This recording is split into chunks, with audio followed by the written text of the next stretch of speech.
स्वामी समर्थ स्वामी सेवा मार्ग या चॅनलवर सर्वांचं मनापासून स्वागत आहे.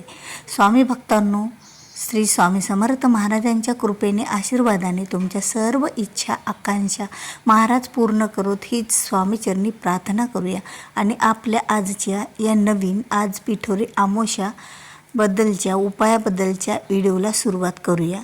तर आज व्हिडिओच्या माध्यमातून तुम्ही जाणून घेणार आहात की आज संध्याकाळी 12 वाजेपर्यंत तुम्ही केव्हाही हा उपाय करू शकता आणि खरंच हा एका नारळाचा उपाय तुमच्या आयुष्याचं सोनं करील. घरातील इडापिडा बाधा, बाहेरील बाधा, जे काही वाईट नकारात्मक ऊर्जा घरामध्ये ठाण मारून बसलेली आहे आणि त्यामुळे कुठेतरी घराची प्रगती थांबलेली आहे. सतत घरात आजारपण असतं, कुणाला तरी काहीतरी तब्येत बिघडलेली राहते किंवा घरामध्ये कुठलेच कामं व्यवस्थित होत नाहीत किंवा घरात अशांतता असते आणि ही जी कारणे असतात ती खरंच घरात जर काही वाईट ऊर्जा असेल तर या ऊर्जेमुळे तथा पसरलेली असते आणि ही जी वाईट ऊर्जा आहे ती जर घरात ठाणं करून बसली तर आपल्या घरावर याचे खूप मोठे वाईट परिणाम होतात. जर घरात शांतता नसेल किंवा घरात सतत भांडणे किटकिटी असतील तर समजून घ्यायचं की आपल्या घरामध्ये कुठली तरी वाईट ऊर्जा आलेली आहे. बघा, जेव्हा केव्हा आपण कुठेतरी बाहेर जातो आणि कुठली जागा कशी असते हे माहीत नसतं आणि त्यावेळेला आपल्यासोबत एखादी तरी काहीतरी ऊर्जा आपल्या सोबत येत असते आणि ती आपल्या घरात ठाण मारून बसते. म्हणून तर कुठे बाहेरून आल्याच्या नंतर आपण स्वच्छ म्हणजे हातपाय धुवून फ्रेश होऊनच घरात यावं असं म्हटलं जातं. पण आणि घरामध्ये बघा, सतत आपल्या घरामध्ये जर आजारपण असेल, एखादी व्यक्ती आजारीच असेल, ती या व्यक्तीचं कितीही समजा दवाखाने केले किंवा कितीही त्याचा इलाज केला तरी त्या इलाजाने सुद्धा त्याची तब्येत ही ठणठणीत होत नसते. कधी होते तर कधी परत ती सुरू होते. म्हणजे घरात एक नाही ते एकटी किंवा एखादी व्यक्ती ही सतत आजारी राहते. हे सुद्धा घरामध्ये इडापिडाचं आहे असं समजावं.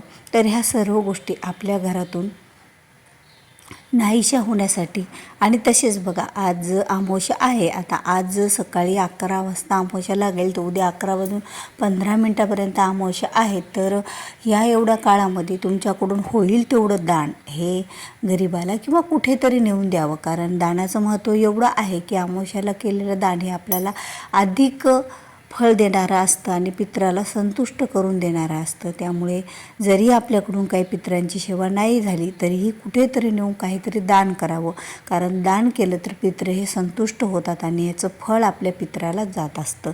आणि ज्या घरावर बघा वाईट ऊर्जा, नजरबाधा हे तर इडापिडा आहे, पण पित्र जर असंतुष्ट असतील, पित्रदोष असेल तर यामुळे सुद्धा घरामध्ये किटकिटी, भांडणे, वादी होतात. त्यामुळे ह्या दोन्ही गोष्टी आपल्याला आज करायच्या आहेत.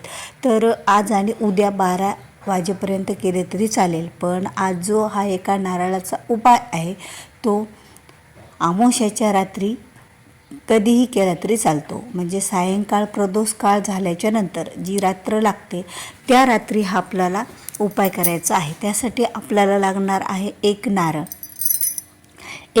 असं घ्यावं आणि ते नारळ सोलावं. म्हणजे संपूर्ण न सोलता, जसं आपण फोडण्यासाठी नारळाला शेंडी ठेवतो त्याप्रमाणे शेंडीसुद्धा ठेवायची आहे.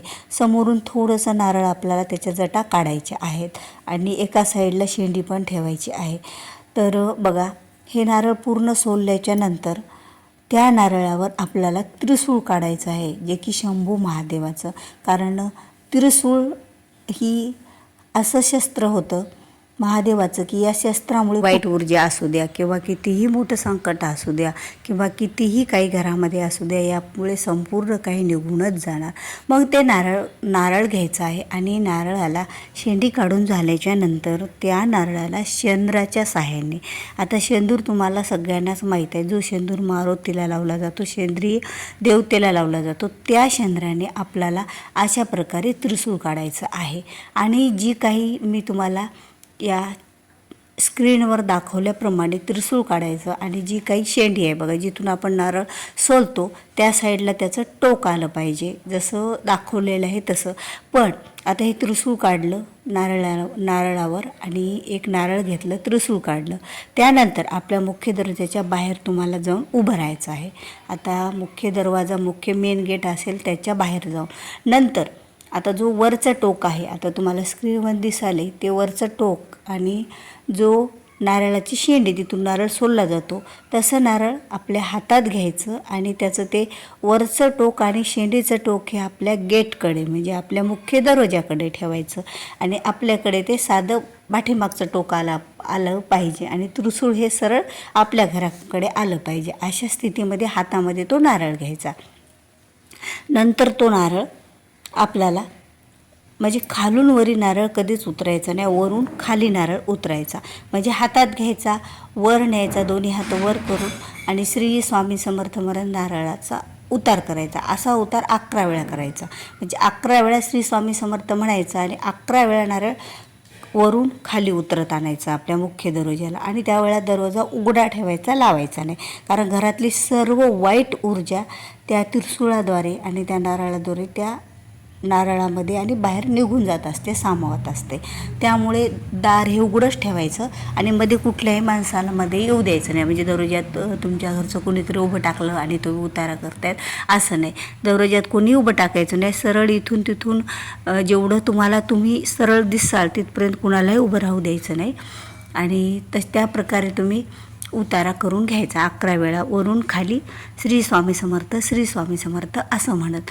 नंतर तो नारळ तसाच हातात घ्यायचा आणि कुठेतरी पाठीमागे न बघता, जातानाही पाठीमागे बघायचं नाही आणि येतानाही बघायचं नाही. अशी जागा निवडा की त्या जागेवर कोणी ओलांडणार नाही, कोणाला त्यापासून बाधा होणार नाही. कारण आपल्या घराची वाईट नजर निघून जाईल, पण कुणाला तरी जर त्याच्यामुळे काय वाईट परिणाम होत असेल तर याचा परिणामसुद्धा उलट आपल्यावर होत असतो. त्यामुळे कुणी ओलांडणार नाही अशा ठिकाणी, जिथे कोणी जात नाही, कोणी ओलांडत नाही अशा ठिकाणी तो नारळ नेऊन टाकून द्यायचा असतो. आणि नंतर आणि पाठीमागे परतून पाहायचं नाही. घरात यायचं आणि घरात आल्याच्या नंतर हातपाय धुवून स्वच्छ व्हायचं, तोंड धुवून आणि नंतर घरात यायचं, स्वामी महाराजांना मुजरा करायचा. अशा प्रकारे आपल्याला आपल्या घराचा उतारा करायचा आहे, तेही नारळाच्या सहाय्याने त्यावर त्रिशूळ काढून. तर यामुळे बघा, जी काही वाईट ऊर्जा आपल्या घरात ठाणं मारून बसलेली आहे ती संपूर्ण वाईट ऊर्जा आपल्या घरातून निघून जाईल आणि आपल्या घराची, मुलांची, पतीची, सर्वांची प्रगती होईल. कारण जी काही प्रगती या वाईट ऊर्जेमुळे, नकारात्मक ऊर्जेमुळे, या नजरबाधामुळे, कोणाचा नजर दोष, कोणाची वाईट नजर यामुळे जर थांबलेला असेल तर आपल्या मुलांची, पतीची, सर्वांची खूप खूप प्रगती होईल. तर तुम्हाला हा व्हिडिओ आवडला असेल तर व्हिडिओला लाईक करा, शेअर करा, जास्तीत जास्त लोकांपर्यंत हा व्हिडिओ शेअर करा, जेणेकरून त्यांनासुद्धा याविषयीची माहिती मिळेल. तर भेटूया पुन्हा अशाच एका नवीन माहितीपूर्ण व्हिडिओसोबत. तोपर्यंत बोलत राहा. श्री स्वामी समर्थ. जय जय स्वामी समर्थ.